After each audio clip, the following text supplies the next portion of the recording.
Hola, hola, hola, ¿qué tal? Muy buenas tardes, bienvenidos y bienvenidas a este conversatorio, un conversatorio que se organizó pues en el marco o en el Día Internacional de la Mujer.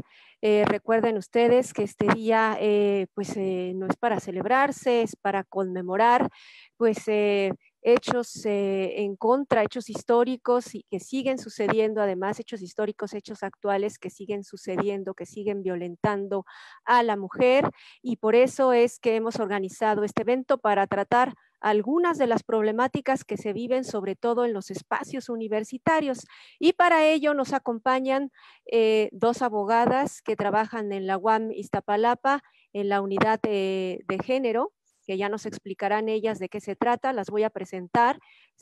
Ellas son Socorro Damián y Yelitza Horta, ambas abogadas, como decía yo, que forman parte de esta unidad de género. Socorro desde el principio ha sido la responsable y recientemente se ha sumado pues Yelitza. Así es que a ambas les doy la bienvenida. Gracias por estar aquí. Hola, muchas gracias, Lilia. Gracias, Lilia. Muchísimas gracias por darnos este espacio el día de hoy, justo en un día tan importante como el Día Internacional de la Mujer. Así es, así es. Pues miren, antes de comenzar, yo quisiera preguntarles un poco, me gustaría, y supongo que el público que nos está viendo y en lo que también se van sumando los espectadores, pues me gustaría preguntarles quiénes son. ¿Por qué no empezamos contigo, Socorro, y nos platicas cómo es que decidiste primero ser abogada, pero después una abogada con perspectiva de género? Cuéntanos. Adelante, está apagado tu micrófono. Sí, bueno, buenas tardes a todas y a todos. Buenas tardes, Yelitza. Buenas tardes, Lilia. Y buenas tardes a todas y todas las personas que nos escuchan en este momento.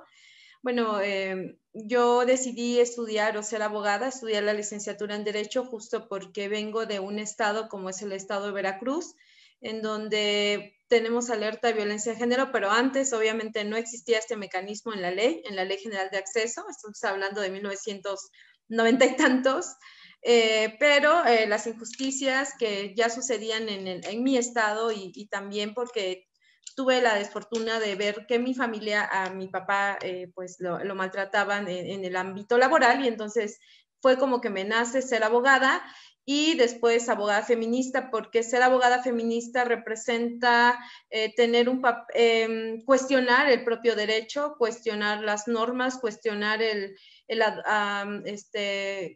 un derecho patriarcal, sexista, que bueno, si hiciéramos un recuento de las leyes que han victimizado, que han violentado, que han discriminado a las mujeres, pues serían muchísimas, y sobre todo, por ejemplo, la ley penal, ¿no?, que incluso permitía abusos de mujeres o estaba cimentada en unas estructuras patriarcales, que bueno, entonces ser abogada feminista representa cuestionar el derecho, pero también reinventarlo, también redefinirlo y resignificar toda la norma, y que estas leyes y estas normas que establece los cuerpos o los sistemas jurídicos se puedan utilizar a favor de las mujeres, ¿no? Por el derecho, por la vida, por la libertad de las mujeres, pero no solo también de las mujeres. Yo creo que cuando hablamos de violencia de género sabemos que mayoritariamente quienes son violentadas son las mujeres, pero también a cuerpos feminizados, las personas que no cumplen con los patrones de comportamiento de los mandatos de género, como personas de la diversidad sexual, ¿no? Entonces, al ser abogada feminista representa aplicar con otros lentes el derecho y cuestionar y accionar. Gracias. Decía yo que muy bonita labor, Socorro. Yelitza, platícanos tú por qué decidiste dedicarte a ser abogada y a ser abogada también con perspectiva de género. Y Claro bienvenida a la UAM. Muchas gracias, Lilia, claro que sí. Muchas gracias a todos, a los que están aquí presentes viéndonos y a todas. Y bueno, te platico, yo decidí estudiar Derecho. Siempre estuve como que en una disyuntiva sobre a qué dedicarme. Si algo como de ciencias biológicas y de la salud o algo de ciencias sociales.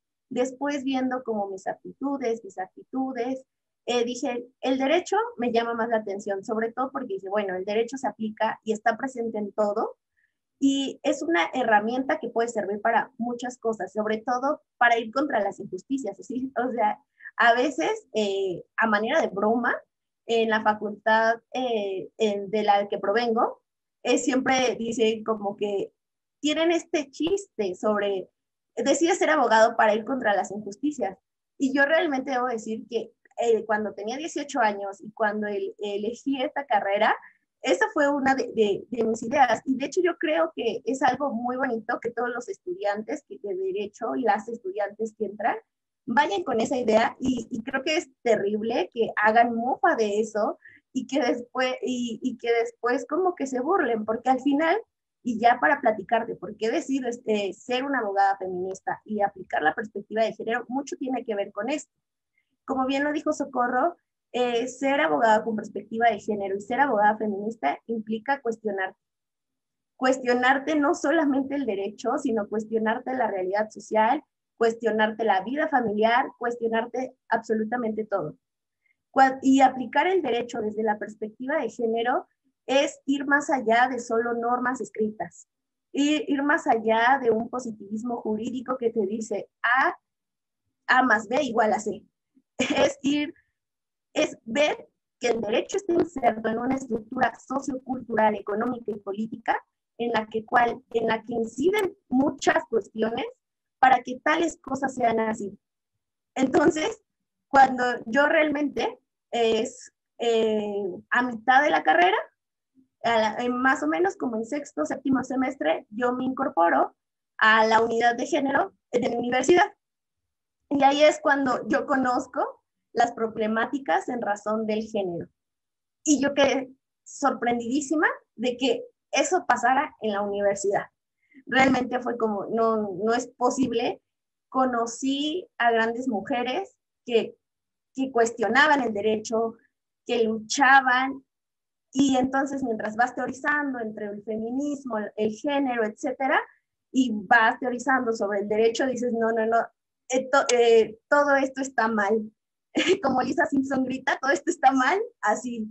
Entonces, a partir de ahí, que es más o menos un poco más de hace 2 años y medio, yo digo, quiero dedicarme al derecho, quiero aplicar la perspectiva de género y sobre todo el derecho penal, que es como, yo inicié la carrera de derecho diciendo, jamás voy a dedicarme al penal, y es a lo que he terminado dedicándome, porque al final es un derecho que yo podría decir que es un derecho más patriarcal de todos y al que hay que reestructurar para realmente hacer una identificación, prevención, sanción y erradicación de la violencia en razón de género, que al final, como bien también lo dijo la licenciada Socorro, pues afecta a todas, a todos y a todes por igual. Entonces, a partir de ahí yo decido ser abogada feminista y digo, hay muchas cosas que cambiar y si mi formación académica y profesional puede hacerlo, yo encantada de hacerlo. Híjole, pues nuevamente, qué alegría de verdad tenerlas a ustedes dos aquí en este espacio en la Feria de Ciencias para que nos platiquen justo de estos temas, porque hay tantas interrogantes, hay tantas cosas que no conocemos y que quisiéramos entender, a pesar de que las mujeres por mucho tiempo hemos sido víctimas de una cantidad de circunstancias diferentes desde muy jóvenes, pues no entendemos todavía muchas cosas. Y yo creo que una de las primeras cosas que tendríamos que entender, ahorita que ustedes lo mencionaban, es qué es eso de la perspectiva de género. Porque yo sé de casos de abogados que han atendido abusos contra mujeres y por no tener la perspectiva de género, que ahorita me gustaría que nos digan qué es, resulta que casos que tenían que haber sido señalados como casos de violencia contra la mujer, resulta que pues el culpable o el agresor queda libre precisamente porque quienes defienden a las mujeres aún no saben qué es esto de la perspectiva de género. Importantísimo, yo creo que no solamente en la profesión de ustedes, sino en todos deberíamos en todos los ámbitos, la perspectiva de género tendría que ser ya parte de la vida cotidiana, parte de la cultura. ¿Quién de ustedes nos quiere explicar un poquito más qué es eso de la perspectiva de género, sobre todo en esto de de la profesión que ustedes ejercen. Ok, como bien lo comentas, Lilia, la perspectiva de género se tiene que transversalizar en todos los ámbitos de la vida social, o sea, no solo en el derecho, no solo en las profesiones como es la nuestra.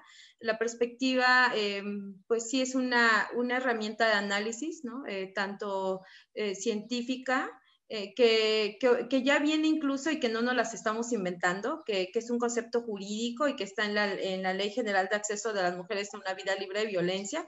Esta perspectiva nos invita a ver las realidades, como lo dijo mi compañera Yelitza, a ver la realidad social y cómo es que hombres y mujeres estamos dentro de esa realidad y cómo estamos ubicados, obviamente de manera desigual, ¿no? Tener perspectiva de género significa que podamos saber más allá. Por ejemplo, en el caso del tema jurídico, del campo del derecho, es que podamos ver que el caso que nos está llegando, o sea, lo analicemos obviamente con esos lentes violeta, con esos lentes de género, y podamos ver las desigualdades estructurales, ¿no?, que yacen previo a los hechos, ¿no? O sea, si estamos hablando del tema de acoso sexual a una alumna de la universidad, pues no solo vamos a estudiar el hecho en sí, sino todo el contexto que permite, ¿no?, que los hombres puedan tener esa libertad de acosar a las mujeres, que permite que las mujeres sean discriminadas y acosadas aún en los espacios universitarios.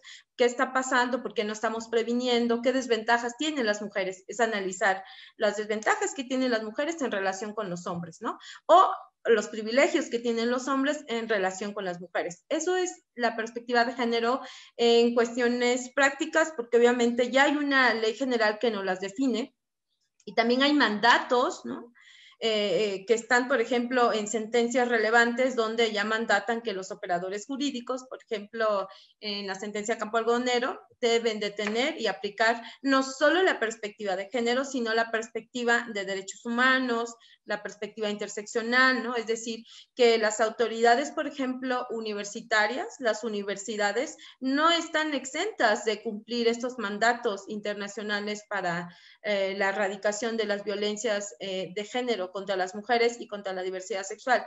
Tenemos obligaciones puntuales, obligaciones generales de garantizar, de respetar, de proteger los derechos humanos, ¿no? Entonces, es como un poco de lo que deberíamos entender por perspectiva de género. Bien, Yelitza, ¿quieres agregar algo más? Pues muy brevemente, yo solamente agregaría que también, que básicamente tener perspectiva de género es ver la realidad. O sea, como lo dijo la licenciada Socorro, es ver cómo el contexto, cómo de una forma práctica el género y todo lo que implica el género y el sexo impactan en la vida de las personas, haciendo que estemos en una realidad que sea tremendamente desigual y opresiva. Entonces, así en una frase diría, perspectiva de género sería ver la realidad a la hora de aplicar y de hacer cualquier cosa, y ver cómo es que características del género o lo que es el género impacta creando desigualdad. Entonces, es tener en cuenta esto, es tener una visión amplia y sobre todo en el derecho, que en un caso no es lo que diga la norma, o sea, sí es lo que diga la norma, pero para aplicarla bien hay que ver todo el contexto y la realidad de lo que hay en el caso específico. Sí, Yelitza, acabas de mencionar dos conceptos muy importantes que a veces se confunden, sexo y género. ¿Nos podrías decir cuál es la diferencia, por favor? Claro que sí, Lilia. Es súper importante porque generalmente si no tenemos bien definidos los conceptos, empezamos a politizar más. Entonces y sobre todo luego no entendemos la profundidad de todo, porque podemos decir, oh sí, violencia de género, perspectiva de género, pero si no entendemos lo que es el género o lo que es el sexo, pasa que de pronto ya no se puede como minimizar el impacto. Entonces, primero empezaré con sexo. El sexo son las características biológicas, anatómicas, cromosómicas y hormonales que tienen los seres humanos y que son distintas. Generalmente se nos ha clasificado a los seres humanos en mujeres y hombres, machos y hembras, hablándolo como de seres vivos. Sin embargo, clasificarnos en este binarismo sexual ha hecho que desaparezcan personas como las personas intersex. Entonces hay que tener en cuenta que están los hombres, las mujeres y las personas intersex. Y esto depende, y como dije, puede ser tus características anatómicas, es decir, tener pene, tener vagina, tus características cromosómicas, ser XY, ser XX, etcétera, hormonales, etcétera. Eso es el sexo, es algo biológico, por así decirlo. Mientras que el género son todas estas ideas socioculturales que se establecen a partir de las características anatómicas del sexo. Y es toda esta parte, son todas estas ideologías, todos estos estereotipos, son todos estos prejuicios de género, que nos colocan en un binarismo entre en un binarismo de hombre y mujer.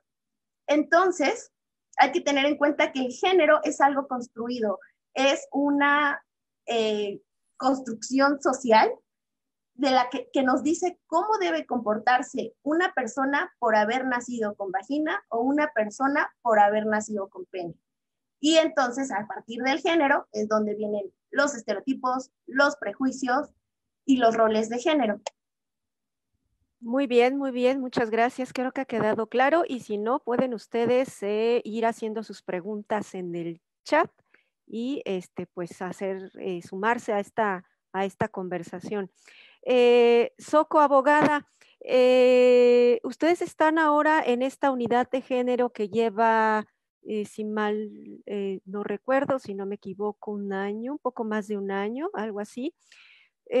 ¿Por qué una universidad pública como la nuestra debe tener esta unidad de género y cuál es su función? Platícanos, por favor. Ok, gracias, Lilia. Su función no tiene muchísimas funciones, tiene creo que un trabajo muy importante, arduo, y como bien lo comentas, en la UAM Iztapalapa esta unidad se crea a partir del mayo 2019, no como tal, no como unidad, todavía no nacía la vida pública, institucional, pero ya se empezaron los trabajos de prevención y atención, porque efectivamente desde esta oficina se atendían los casos específicos de violencia y acoso sexual en la universidad y se empezó a trabajar en algunas campañas, en algunos conversatorios, ¿no? Acercándonos a las distintas, tanto órganos personales como colegiados de la propia unidad académica. Y bueno, ya fue a partir del 14 de febrero del 2020, cuando mediante el acuerdo del rector de unidad, el acuerdo 01-2020, bueno, surge esta unidad que su nombre además es muy largo, ¿no? O sea, Unidad de Acción para la Prevención y la Erradicación de las Violencias de Género, la Inclusión con Equidad y el Respeto a las Diversidades, ¿no? Muy amplio y surge a partir del 14 de febrero. Ya teníamos trabajo, ¿no? Bueno, cuando estábamos antes del confinamiento, antes de la pandemia, se venían desarrollando ya asesorías, acompañamientos al Centro de Justicia para las Mujeres, a la Fiscalía, cuando alguna alumna o trabajadora, y digo mujeres porque quien mayoritariamente pues han presentado las quejas o las denuncias son mujeres. Ahora que se presentó el informe ante el Consejo Divisional, pues lo que comentábamos era que en el año 2020 el 100% de las personas que denunciaron fueron mujeres.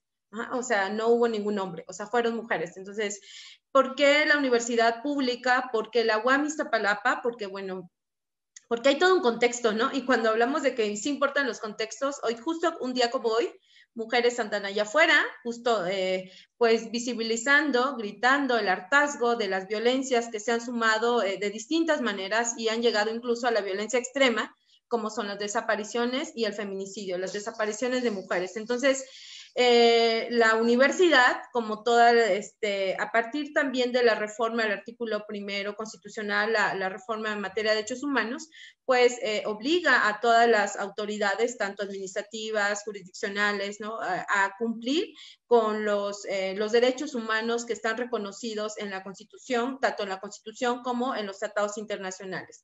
Esos derechos humanos, uno de esos derechos fundamentales es justo el derecho de las mujeres a una vida libre de violencia, ¿no? Y está reconocida en la Convención de Belén do Pará desde el año 1994.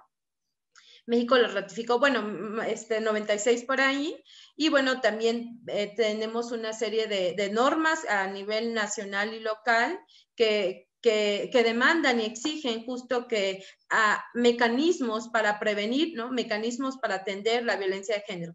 Las unidades surgen como respuesta también a la exigencia de las colectivas feministas organizadas, a la exigencia también de las académicas que han trabajado en la UAM Iztapalapa. O sea, digo, no es que nosotras llegamos y se crea la unidad y somos las únicas que estamos trabajando en el tema, ¿no? La UAM Iztapalapa tiene ya toda una historia de grandes mujeres académicas que están trabajando estas problemáticas desde investigaciones feministas, ¿no? Y que están impulsando estos trabajos dentro de la unidad, pero esta unidad tiene muchas funciones, ¿no? El acuerdo establece que va a socializar y hacer una campaña para difundir el protocolo. La UAM ya cuenta con un protocolo para atender y prevenir, erradicar la violencia de género que se aprobó el 13 de marzo del 2020 mediante sesión de consejo académico. Ahorita no recuerdo qué número de la sesión, pero fue el 13 de marzo. Y bueno, entonces tenemos ya la unidad, tenemos un protocolo. ¿Cuáles son las funciones entonces que tiene esta unidad, ¿no? ¿Y por qué la importancia? La importancia es porque todas las universidades tienen que trabajar en un marco irrestricto de cumplimiento a los derechos humanos, ¿no? Dentro de esos derechos humanos se encuentran los derechos de todas las personas, o sea, respetar los derechos humanos a la vida, a la libertad, a la integridad, a la libre manifestación, etcétera, ¿no?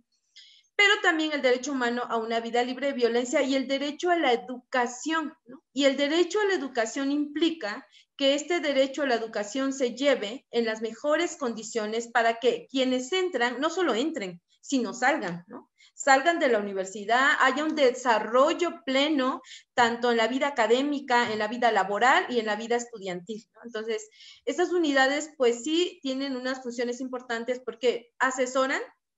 En el caso de la UAM Iztapalapa, damos asesoramiento y no solo brindamos asesoramiento a quienes están sufriendo por hechos de violencia de género, sino les acompañamos durante todo el proceso que establece el protocolo, ¿no? O sea, si se trata de un alumno y que sufre, o alumna que está sufriendo algún hecho de violencia, pues bueno, lo vamos a acompañar no solo al darle la asesoría, sino también al estar al pendiente de lo que está pasando cuando un caso ya se fue a la comisión de faltas, o en el caso de cuando no es competencia de la Unigénero, por ejemplo, cuando se trata de hechos que son cometidas por trabajadores, ya sea académicos o administrativos. Bueno, también nuestro protocolo nos establece un procedimiento, bueno, más bien la ley universitaria o la legislación nos establece ya procedimientos que están enlistados ahí y que están contemplados dentro de la legislación universitaria, pero bueno, nosotras vamos a estar al pendiente de lo que está pasando con esa persona, si se recibió atención psicológica, si llegó en crisis, si se le tuvo que canalizar a un área psicológica,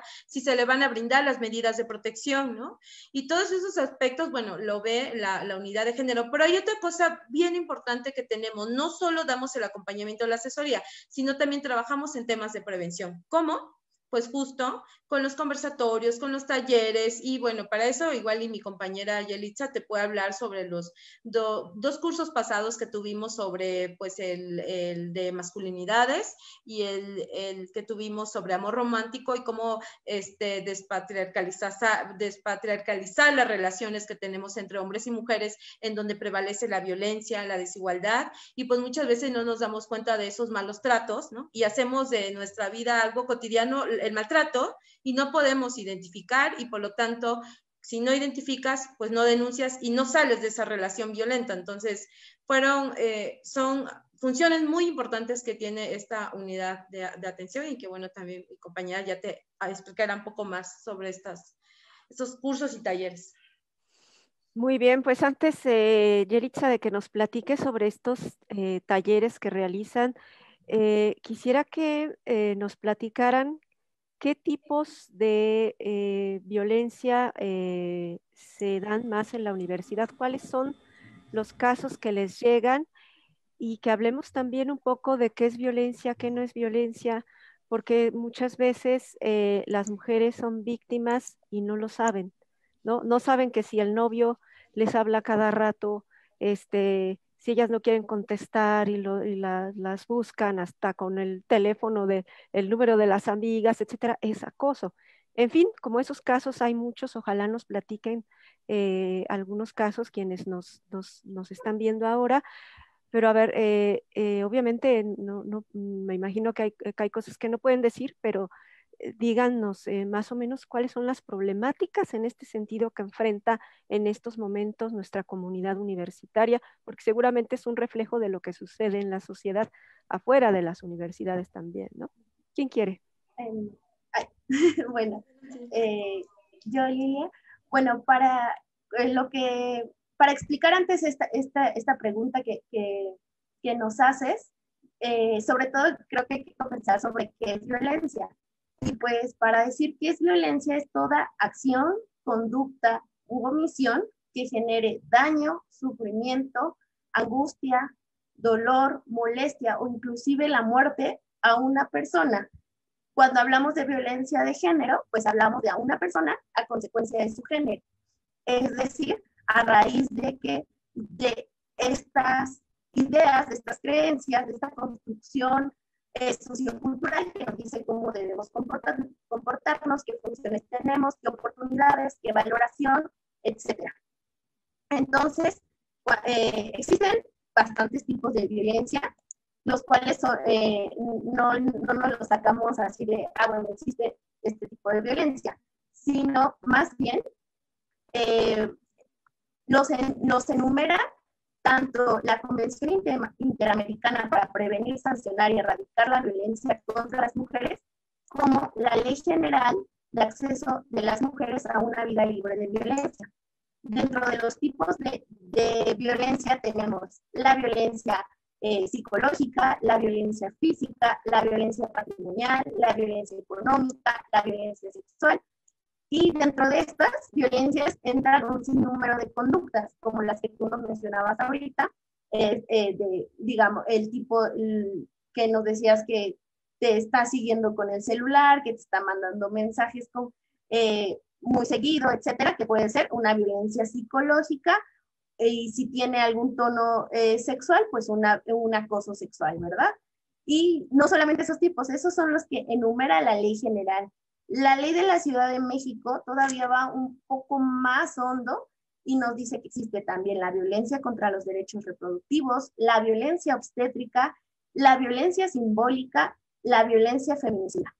Y bueno, ahora hablando directamente de lo que atiende la Unicentro, pues atiende muchísimos casos. Actualmente, 2020-2021, a raíz de la pandemia por la COVID, atiende casos de violencia virtual o violencia digital. Son la mayoría de los casos que existen realmente. Pero también esta violencia digital es una modalidad de la violencia contra las mujeres o de la violencia de género.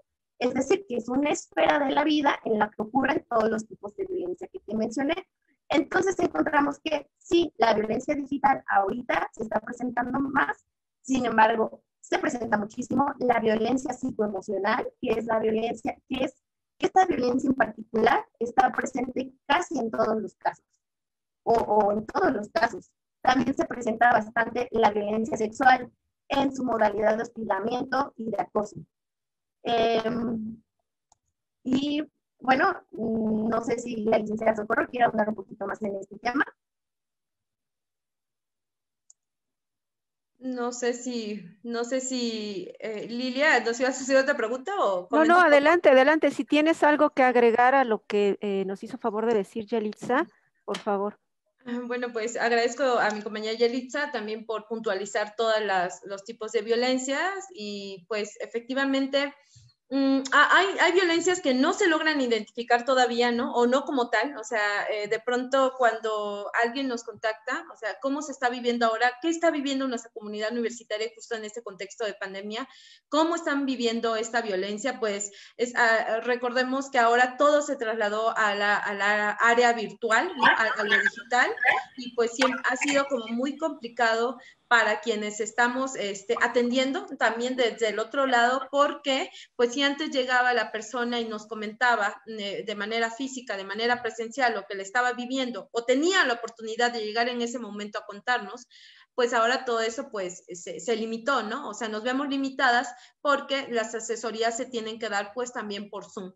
Muchas veces nosotras llegaba la persona, nos contaba, empezamos una relatoría para ayudarlas pues a presentar su queja, les asesorábamos, pero ahora se complica porque justo no tenemos esos tiempos, ¿no? De presenciales donde ella nos está contando, donde nosotras vamos en ese momento tomando algunas notas y lo hacemos de manera virtual, pero sí se llega a complicar.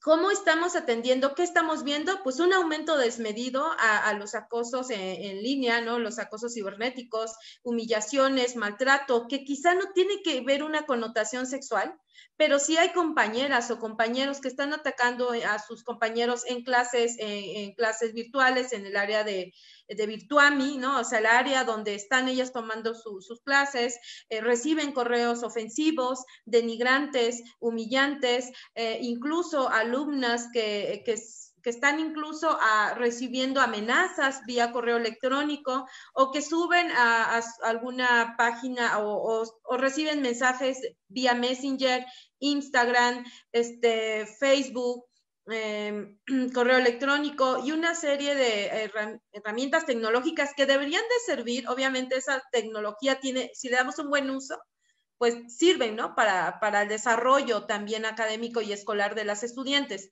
Pero cuando no ponemos un alto y cuando obviamente no se conocen que estas conductas sí constituyen violencia, que están dentro de la modalidad que comentó Yelitza de violencia digital, que transgrede la dignidad, la integridad, la seguridad de quienes la están recibiendo y por lo tanto sí las contempla un reglamento del alumnado, el reglamento del alumnado que también fue modificado en diciembre, el 16 de diciembre del 2020, y que bueno, ya contempla estas conductas como el acoso sexual, el acoso en línea, ¿no? Todas esas manifestaciones y pues bueno, eso es lo que se está viviendo, un aumento desmedido de estos tipos de violencia digital que, bueno, se van a traducir en distintos comportamientos de acoso, no necesariamente con connotación sexual, ¿no? O sea, puede no haber connotación sexual y aún así es un acoso porque hay un hostigamiento, no tiene que ser reiterado, no tiene que ser reiterado en el tiempo, no basta con que sea una conducta, un hecho, para que estemos hablando del acoso. Muy bien, muy bien. ¿Y qué repercusiones, digo, ustedes no son psicólogas, pero han acompañado y han visto cómo se afectan las mujeres ante estos hechos? ¿Qué repercusiones han visto que tienen estas conductas violentas entre las mujeres, entre las alumnas? ¿Cómo puede esto tocar sus vidas? Pues, bueno, si me lo permites, Yelitza, ¿o quieres tomar la palabra? Hay una repercusión en la salud de las víctimas y afectaciones muy graves, ¿no? O sea, que pueden ir desde la deserción escolar hasta un intento de suicidio, ¿no? Porque justo estas conductas donde están lacerando constantemente a una persona diciéndole que es tonta, que se debería, incluso hay mensajes donde les invitan a suicidarse, hay mensajes en donde los compañeros suben fotografías de sus compañeras a redes sociales y les hacen comentarios ofensivos.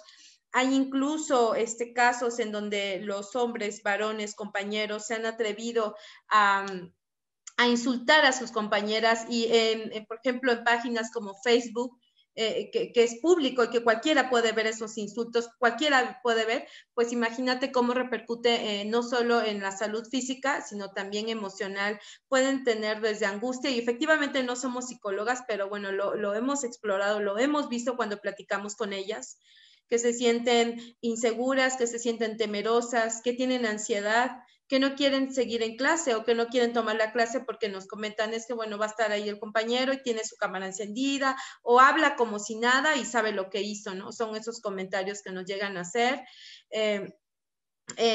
Desde no querer regresar al trimestre a la universidad, ¿no? Que tiene que ver con la deserción escolar, o incluso, pues bueno, sí tener estos momentos de angustia, o sea, traumas justo a raíz de estos hechos y que pueden inducir, no digo, no hemos tenido afortunadamente pues ningún caso, pero pues sí pueden inducir pues al suicidio y eso lo vemos porque recordemos que hay un caso que el año pasado se resolvió en la Corte Interamericana de Derechos Humanos, que es el caso Albarracín contra Ecuador, en donde una niña que fue violentada, abusada, violada sexualmente por el vicerrector, pues esta pequeña pues se termina quitando la vida, ¿no?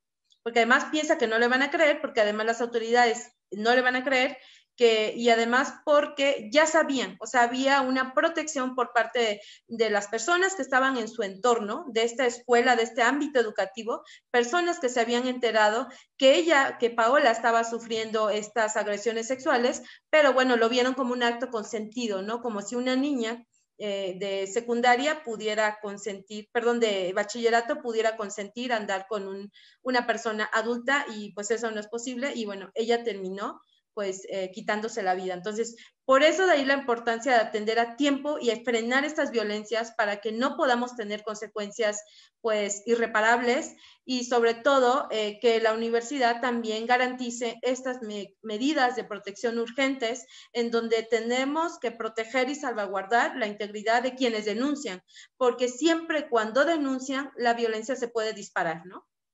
Sabemos que cuando una persona denuncia a su agresor o su agresora, eso puede detonar mayor nivel de violencia o ponerlos en riesgo, puesto porque cuando se enteran puede pasar o una de dos, o inhibimos que haya más violencia o la disparamos, ¿no? Que por lo regular se dispara. Entonces, es importante también que la universidad cuente con estos mecanismos de protección. Y esos mecanismos de protección, pues, no es que nos los inventemos o nosotras acá andemos diciendo, a ver qué se nos ocurre, sino que también ya están contemplados en la Ley General de Acceso. Y bueno, tienen que tomar en cuenta la naturaleza de la agresión, la gravedad de la agresión, el contexto en particular de las víctimas, ¿no? Pues solo eso. Bueno, nos decías que ya platicamos alguna vez para la radio, Soco, sobre cómo a principio de la pandemia, pues está Soco y Yelitza, cómo a principio de la pandemia, pues igual los números se dispararon, ¿no? La violencia de género en contra de las mujeres aumentó, según algunas instancias importantes. Y bueno, ahora en la virtualidad pues se ha reflejado también, ¿no? Como que es una extensión de lo que sucede en la vida presencial y muchas veces las personas creen o algunas personas creen que por ser virtual no existe, que por ser virtual no hace daño. Y resulta que sí, resulta que existe y lastima, ¿no? ¿Qué otros tipos? Ya nos adelantaste algo, pero Yelitza o Soco, ¿qué otro tipo de violencia se puede vivir desde la virtualidad? Y ahorita hablamos de cómo prevenirla y cuáles son los pasos a seguir por parte de las víctimas, por favor. ¿Quién quiere contestar esa pregunta? Listo. Yo te la contesto, Lilia. Pues mira, cuando hablamos de violencia digital, estamos hablando de una modalidad de la violencia de género contra las mujeres, porque es una esfera, un espacio donde se pueden reproducir todos los tipos de violencia o varios tipos de violencia, que en este caso es el espacio virtual. Al final del día, el espacio virtual también es un reflejo de la realidad. Nosotros llevamos al espacio virtual parte de lo que somos cuando compartimos nuestros gustos, nuestras opiniones, etcétera. Es llevar parte de tu vida, de lo que eres, a un espacio pues digital. Y entonces, como tal, ya que es un reflejo, ya que llevamos la realidad a lo virtual, pues también el espacio virtual se convierte en un espacio de reproducción de las violencias en razón de género. afectando pues a las mujeres, a la comunidad LGBT+, a las diversidades, a los hombres, a todo el mundo. Entonces, ¿por qué? Porque al final, si una persona es violenta en la realidad, es muy probable que lo sea en el mundo virtual. Entonces, dentro de la violencia virtual, vamos a encontrar, pues, violencia psicológica, como, cuando te mandan mensajes acosándote, no sexualmente, pero te andan diciendo, sé dónde vives, vi cómo te vestías hoy, etcétera. Entonces, eso es una violencia emocional y psicológica desde que se vive en el ámbito virtual, pero que tiene daños y consecuencias en la realidad. Porque tal vez la persona que recibe ese mensaje de, ay, ya sé dónde vives, ya no va a querer salir de su casa. Y entonces al final estás causando un daño le estás cambiando la vida y le estás causando un daño emocional. Igual y esa persona está sufriendo un ataque de pánico, ya empezó a sufrir ansiedad, ya tuvo molestias físicas, etcétera. Entonces vamos a encontrar el tipo de violencia psicológica que se va a dar en el ámbito virtual. También vamos a hablar de la violencia sexual. Existen modalidades de violencia, tipos de violencia sexual que se pueden hacer específicamente en el ámbito virtual. Uno de ellos es la difusión de contenido íntimo sin consentimiento. De hecho, esta es una conducta que está penada en el Código Penal de la Ciudad de México, gracias a la Ley Olimpia. Después tenemos el grooming, que esta es esta conducta, este acto en el que una persona se hace pasar por otra persona y con el hecho de que tú creas un lazo emocional o un lazo afectivo con esta persona y empiezas a compartir contenido íntimo. Y después esta persona, que ni siquiera es como se presentó en la virtualidad, te empieza a extorsionar diciendo, voy a difundir este contenido si no me das más, o accedes a otro tipo de relación, otro tipo de conductas. Después tenemos, esta conducta también está penada en el Código Penal de la Ciudad de México. También tenemos la trata virtual, que es la parte en la que a partir de las redes sociales se generan redes de trata de personas. Y estas son como las modalidades que están penadas y sancionadas en nuestro Código Penal. Sin embargo, también encontramos otros tipos de violencia, como es el doxing, que es la difusión sin consentimiento de información privada de las personas. Y se hace muy a menudo y es una conducta demasiado violenta. No sé, no sé si recuerden, vemos que alguna persona, youtuber o influencer, etcétera, ha estado haciendo, hizo un contenido que no es agradable a todos.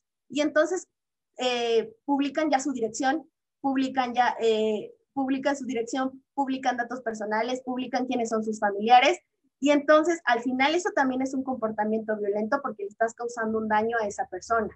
Y así pasa muchas veces. También existe esta parte del stalking, que es el acoso, y sobre todo pasa en relaciones de pareja, en la que, un ejemplo, ya terminaron, pero esta persona te sigue revisando redes sociales, te sigue viendo con quién sales, te sigue viendo qué haces con tus amigos, etcétera. Y al final también está mermando pues tu seguridad, tu salud emocional, tu salud física, psicológica, etcétera. También tenemos ahorita justo una modalidad nueva que podríamos decir que nos trajo la pandemia de violencia, es el Zoom bombing, que es cuando, pues ahorita digamos, estamos aquí nosotras tres hablando de la violencia, etcétera, y de pronto llegan estas personas hackers y empiezan a poner contenido pornográfico, contenido racista, contenido violento, y pues simplemente pues para violentar a las personas que están hablando de diferentes temas. Estos serían, existe el ciberbullying, que también es una modalidad de, pues, esta parte en la que le dice a tu compañero de clase, no sé, piensas mal, los insultas, deberías de suicidarte, etcétera. Al final es el bullying que se vivía en los pasillos, en los salones de clases, ahora también se está viviendo de forma virtual. Entonces, como dije, todos los tipos de violencia, la mayoría de ellos, quizá la física tanto no, porque pues no puedes golpear a una persona por medio de la pantalla, pero todos los demás tipos de violencia bien se pueden presentar en el ámbito virtual, porque al final es una reproducción, un reflejo de nuestra realidad, y lo que hacemos afuera muy probablemente lo vamos a repetir en nuestras redes sociales. Muy bien, Yalitza, muchas gracias. Pues tenemos un comentario de Yolanda Dávalos, dice: qué interesante tema, debemos estar alertas de las conductas sutiles de violencia para detectarlas. Así es, Yolanda, un saludo, gracias por vernos. Gracias a Anel Horta, a Edilia Pérez, a Ana Jaramillo, y pues a todos los que se han conectado con nosotros. Sabemos que estos temas tristemente no son muy taquilleros, así es que les pedimos que nos ayuden a compartirlo, a darle like, y bueno, a ayudarnos a que esto se siga, este video se siga circulando, se siga reproduciendo. Y bueno, ahora que mencionaba Yolanda Dávalos que hay que estar, que esto de las sutiles violencias y que debemos estar alertas, díganos por favor, ¿cuáles son los focos rojos que se nos deben de encender? Pues todas estamos en la posibilidad de sufrir algún tipo de violencia, todas y todos. ¿Cuáles son los focos rojos que debemos encender cuando estamos navegando y de repente vemos actividades extrañas?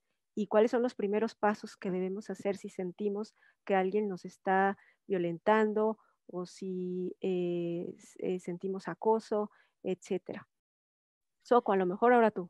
Sí, hablando de la violencia digital, ¿cierto? ¿No? Hablando de estos acosos que se dan en redes, pues creo que importante paso número 1, identificar, ¿no? Identificar estas formas de maltrato, de abuso, porque en todas esas conductas hay un abuso de parte de quien está generando esta violencia, incluso una relación de poder, ¿no? En algunos casos sí hablamos de relaciones de poder. No sabemos quién está detrás de estos mensajes, de estas llamadas constantes, de este bombardeo, ¿no? Psicológico, porque efectivamente quien está recibiendo todos estos mensajes, pues algunas veces piensa que esto va a parar, ¿no? Y que ya no va a seguir, y que incluso cuando llegan a la unidad te dicen, pues pensé que solo era una broma, y pues no le tomé mucha atención. Y aquí lo importante es saber, uno, hay que identificar, ¿no? Que eso sí es violencia, y por lo tanto dentro de las funciones o de las acciones, más bien acciones que está llevando la unidad de género, es justo informar a la comunidad universitaria estas conductas que ya nos describió ampliamente Yelitza y que son violencia digital. 2, guardar todo lo que se pueda, ¿no? Las URL de las páginas, guardar, hacer capturas de pantalla, si quiere, bueno, lo que hacen las personas es bloquear y dice, bueno, ya no vas a ver más, lo bloqueo, pero bueno, crean otros perfiles de Facebook o crean otros correos y le siguen mandando. Entonces es importante que antes de que bloqueen, tomen la dirección de URL, tomen las fotografías de las personas que les están mandando mensajes, porque luego sí lo están haciendo de un Facebook no falso o de una plataforma no falsa, y por lo tanto se pueden obtener imágenes como para que no se pueda acreditar quién es la persona que está detrás de ese mensaje, ¿no? Y bueno, guardar toda esa información y acercarse porque este tipo de violencia, como bien lo comentó Yelitza, no todo es delito. O sea, no todo constituye un delito o se encuentra sancionado y por la ley penal. Entonces, sabemos que el contenido, compartir contenido íntimo sin consentimiento, bueno, pues sí está contemplado en el Código Penal de la Ciudad de México, pero algunas otras conductas no están contempladas, y entonces tampoco es que las podamos tolerar, ¿no? O sea, la universidad tiene que estar trabajando en el sentido de prevenir y que esto no vaya en escalada. Entonces, si bien es cierto, no forman parte de una conducta que esté tipificada en la norma penal, pero sí pueden dar pie a una medida administrativa, ¿no? O sea, van a infringir alguna ley de carácter administrativo y también van a tener pues una sanción, una consecuencia a estas conductas, siempre y cuando podamos nosotras o la universidad tener el sujeto activo, por decirlo así, de esa conducta, ¿no? La persona presuntamente responsable de estas conductas, porque muchas veces no tenemos, o sea, la universidad no puede saber quiénes están detrás y bueno, entonces, ¿cuál sería la otra vía?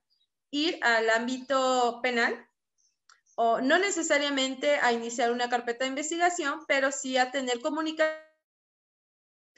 para que este contenido que se subió a redes, porque hablemos, por ejemplo, de cuando se suben contenidos sexuales o de connotación sexual a redes sociales, imágenes, incluso hemos tenido casos en donde las compañeras universitarias tomaron su fotografía y la subieron a una página pornográfica, ¿no?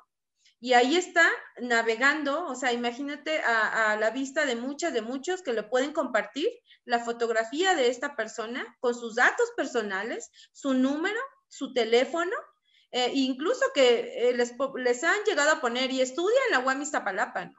Y andan en páginas pornográficas. Entonces, inmediatamente hay algo que la ley contempló con esta reforma conocida como la Ley Olimpia, es que una de las medidas de protección que puede tener el Ministerio Público, o más bien que está obligado a realizar, es solicitar a las plataformas de Internet que se bajen todos estos contenidos, ¿no? Que se bajen de esas páginas para que ya no anden circulando. Y bueno, eso sería como otra vía para canalizar y acompañar a esta persona que está en situación de violencia, ¿no? Pero los foquitos rojos justo son esos, identificar para saber qué vía vamos a tomar, ¿no? No solo para denunciar, sino también para proteger la integridad de la persona que está sufriendo esos hechos. Bueno, se nos acaba el tiempo, pero yo quisiera también que nos platicaran un poco justamente sobre estos cursos que acaban de dar y qué más viene en la Unigénero, qué otras actividades tienen. Muy bien. Bueno, en cuanto, estos son labores, como ya lo mencionó la licenciada Socorro, estas son labores de identificación y de prevención de la violencia. ¿Por qué es tan importante esto? Porque hay que identificar qué es violencia, conocer, informar a todos qué es violencia, qué conductas constituyen violencia, porque así identificamos. A la hora de que identificamos, sabemos si estamos sufriendo violencia o si estamos ejerciendo violencia, porque hay muchos casos en los que nos dicen, yo no sabía que ese comportamiento era violencia. O que las víctimas nos dicen, yo no sabía que eso era violencia. Entonces, es por eso que hacemos este tipo de talleres, de cursos. Hicimos un curso hace unas semanas sobre masculinidades. Aquí un grupo de hombres y también mujeres empezaron a estudiar qué es la masculinidad, cómo ejercen los hombres la violencia, cómo es que este sistema patriarcal en el que estamos también les afecta y cómo identificar sus micromachismos para poderlos erradicar poco a poco. Y saber que también como hombres pueden hacer una labor de deconstrucción y de prevención. Y esto es una labor de prevención porque también en el curso los asistentes pues se dieron cuenta de sus actitudes y dijeron, y también aceptaron, porque hay que decir que es difícil aceptar que tú ejerces violencia o que tú sufriste violencia y que eso te causa un dolor. Sobre todo cuando hablamos de varones, les es más difícil aceptar como a mí me violentaron y sufrí por ello. Entonces, esta es una labor porque también desde la Unigénero tenemos muy en claro que si decimos que nuestras estadísticas nos salen que las mujeres son la mayor parte violentadas, quienes están ejerciendo esta violencia son en su mayoría hombres, pues hay que trabajar también de esta parte para también inhibir ese tipo de comportamientos, ese tipo de pensamientos, de ideologías, para que no se sigan reproduciendo estas violencias contra las mujeres desde los hombres. Y bueno, esa por una parte. También tuvimos el taller de amor romántico y autocuidado, identificando el maltrato en las relaciones de pareja. Y este fue un curso, un taller exclusivamente para mujeres. ¿Por qué? Porque el amor romántico como mujeres nos ha afectado muchísimo. Y a partir de argumentar el concepto del amor, hemos sido víctimas de violencia y permitimos muchas cosas, permitimos acoso, y no es tanto que permitamos, sino que nos han dicho que es lo correcto, que en razón del amor de pareja, es lo correcto y es lo que debes hacer. Y entonces ya en este taller, que fue solo de mujeres para hacer un espacio seguro y para que pudieran hablar sobre estas situaciones, ellas nos dijeron como, yo no me sentía cómoda, pero pues lo acepté, y no tanto lo acepté, sino porque creí que era lo correcto, porque así nos están enseñando, porque vivimos en un sistema que nos dice a partir de tu género cómo te debes de comportar, qué funciones debes de tener, etcétera.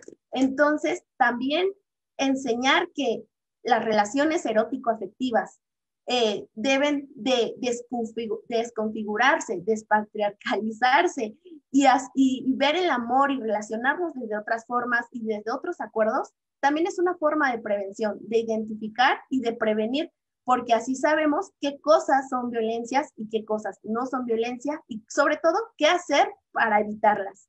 Eso es por una parte. Y bueno, en materia de prevención, pues tenemos bastantes conversatorios, charlas, que ya se estarán subiendo al próximo canal de YouTube de la Unigénero, que está por inaugurarse también, que ya están en el canal de la UAMI. Y también, digamos, ahorita estamos justo el día de hoy, a las 2:30, salió la campaña contra la violencia digital de la UAMI sin violencia digital. Entonces, aquí vamos a estar publicando del 8 al 17 de marzo una serie de banners donde explicamos los tipos de violencia digital. Estamos invitando a la comunidad a que nos pregunten sus dudas, a que si sufrieron ese tipo de violencia o cualquier otro tipo de violencia, se acerquen a la Unigénero para que nosotros podamos asesorarlas, podamos darle la atención y podamos ver qué podemos hacer a partir de esta violencia digital. Entonces, ahorita está corriendo la campaña de violencia digital. Y de hecho, el día de mañana, pues también hay un conversatorio pues bastante importante, porque pues esto está pasando en UAM Iztapalapa, pero en las 5 unidades académicas de la UAM también hay unidades de género, también se está trabajando en la prevención, en la atención, en la identificación, en la sanción y en la erradicación de la violencia de género. Y entonces el día de mañana tenemos el conversatorio la UAM contra la violencia de género, unidades de atención y prevención, en la cual estarán presentes todas las coordinadoras de cada unidad de género, de cada unidad académica de la UAM, y estaremos conversando pues los retos que tienen enfrente, por qué la importancia de estas unidades. Entonces, pues yo también aquí aprovecho para hacer un comercial. Los invito a seguirnos en redes sociales, @unigénero en Twitter, Unigénero UAMI Oficial en Facebook, para que ahí se enteren también de qué estamos organizando, y sobre todo vean esta campaña también de violencia digital y se acerquen sobre todo pues a decir si necesitan atención, si fueron testigos de algún caso de violencia de género, si sufrieron violencia de género, o de hecho hemos tenido casos en los que la persona agresora nos dice, ¿sabes qué? Ya entendí que lo que hice estuve mal, quiero venir a darme atención porque yo sé que lo que le hice a mi compañera estuvo mal, entonces ya identifiqué. Entonces eso también se puede, que se acerquen, decir, oye, creo que ejercí violencia. Entonces, porque así se le da la atención, y también es una forma, pues, de poco a poquito, a partir de la prevención, pues también llegar a la erradicación. Qué bonito, maravilloso. Me parece extraordinario que tanto, que no solo las mujeres, sino que también los hombres se acerquen a esta unigénero y, como dices, Yelitza, acepten, reconozcan que, o sea, porque muchas veces no lo hacen a lo mejor a propósito porque no saben, a lo mejor así los educaron, ¿no? Y no saben que están siendo violentos. Entonces, que reconozcan ellos esa conducta y que la rechacen y que se acerquen para volver a esquematizarse, ¿no? A reinventarse, digamos, en este sentido, en cuanto a su relación con los demás, con las demás, me parece un gran avance. Así es que, pues felicidades a la Unigénero por estos logros. Ojalá que se sigan sumando más miembros de la comunidad y que pues nos platiquen algunas de sus experiencias. Estamos ya cerrando. Si no tienen ya comentarios, si el público no tiene ya comentarios, cerramos, pero hagamos un minuto de tiempo para ver si alguien se anima. Sabemos que estas cosas no son fáciles de platicar, pero mientras tanto seguimos agradeciendo la presencia de Ivonne Muñoz, de Nadia Palacios, de Rodolfo Pérez. Un saludo a todos ustedes por seguirnos, de Edilia Pérez. ¿Quién más? ¿Quién más? De Pamela. Pamela, muchas gracias. Saludos de Stephanie Esparza. En fin, muchas personas que se sumaron, como que se sumaron, se salieron, se sumaron, se salieron. Sabemos que también, aparte de que estos temas desafortunadamente o infortunadamente no son muy taquilleros, pues también a veces las personas están en clases o están dando clases, están en sus trabajos, pero se queda circulando este video. Edilia, aquí hay un comentario. Edilia Pérez Talavera dice, gracias por este espacio, ojalá sigan dándonos temas como este. Y al contrario, Edilia, gracias. Gracias a ti por sumarte y por comentar. Siempre les digo en los eventos que hacemos que sin la presencia de ustedes, pues qué caso tendría organizar estos eventos, ¿no? Y desde luego muchas gracias a la Unigénero. A ver, déjenme ver si hay más gente que se anima. Están muy tímidos. No hay más comentarios, pero bueno, se queda circulando el video. Si después les surge alguna duda, ya la Unigénero nos dio sus datos. Pueden ustedes, estoy segura de que los atenderán, y las atenderán muy bien, o si no pueden dejar sus comentarios aquí en el chat y también serán atendidos. Socorro, Yelitza Abogadas, ¿algo más que quieran agregar? Sí, pues agradecerte una vez más, Lilia, por todo tu trabajo, también por tu sensibilidad en esta problemática. Bueno, nos lo has demostrado desde que esta unidad empezó pues, a trabajar prácticamente en la UAM, Iztapalapa, y pues agradecerte siempre el compromiso, ¿no? Que también has tenido con la comunidad universitaria. Y pues a las personas que hoy nos escucharon o pues, sabemos que esto va a seguir ahí colgado y que puede circular este video, pues decirles que pues que esta unidad está trabajando y que trabaja de la mano pues con toda la comunidad. O sea, que erradicar la problemática de la violencia estamos ante una pandemia mundial, una pandemia que ha permanecido por siglos y que no puede ser trabajo de dos personas, ¿no? Es un trabajo de toda la sociedad y en donde la comunidad universitaria toda, o sea, tenemos y que se está haciendo así, ¿no? O sea, la Unigénero es solo como una unidad, pero creo que esto no hubiera sido posible si no existiera una comisión encargada de elaborar el protocolo y que lo hubiera sacado adelante. Si no existieran ahorita grandes cambios que se están haciendo ya desde el colegio académico, se aprobaron las políticas transversales para erradicar la violencia de género en la universidad, se reformó un reglamento del alumnado, ¿no? Entonces, creo que esto no es solo cuestión solo de la Unigénero, yo creo que la universidad en sí, pues va avanzando, tiene un grande compromiso con las víctimas, porque habrá que decirlo así, ¿no? Con las víctimas de violaciones a derechos humanos, porque la violencia de género es una violación a los derechos humanos. Y creo que ahí vamos, hay muchas cosas por hacer, hay grandes retos, sobre todo ahorita en pandemia, por todas las cosas que nos hacen falta, ¿no?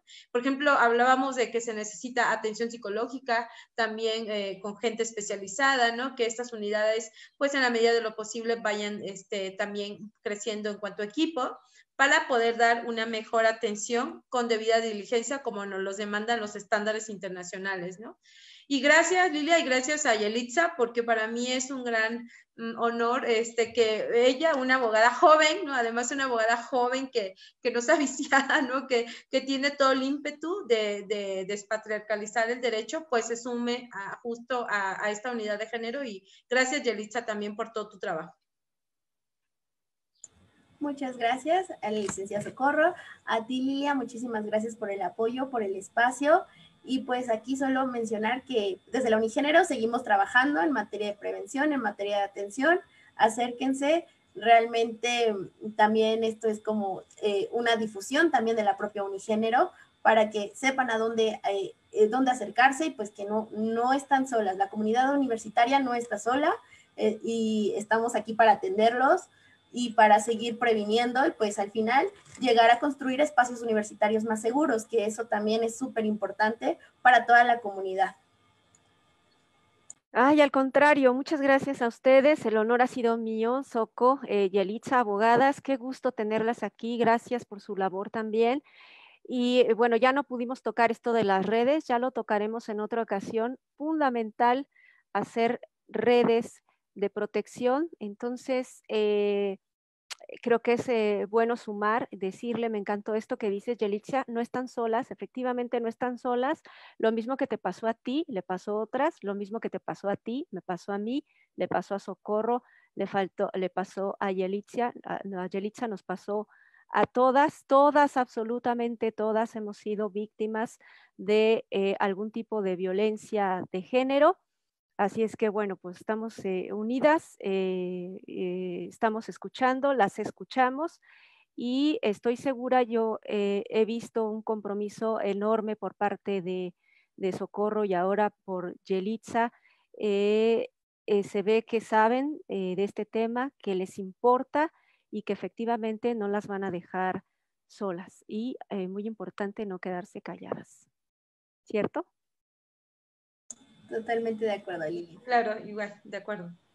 Bueno, pues un abrazo fuerte, qué gusto nuevamente tenerles aquí. Gracias a ustedes por sumarse, les mando también un fuerte abrazo. Ya no hablamos del Día de la Mujer, importantísimo, importantísimo día que cada vez tiene mayor relevancia porque cada vez las voces femeninas suenan más fuerte.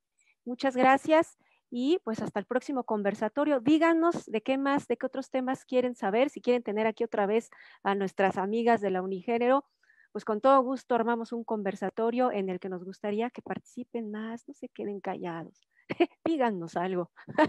Bueno, muchas gracias. Un beso a todos y a todas.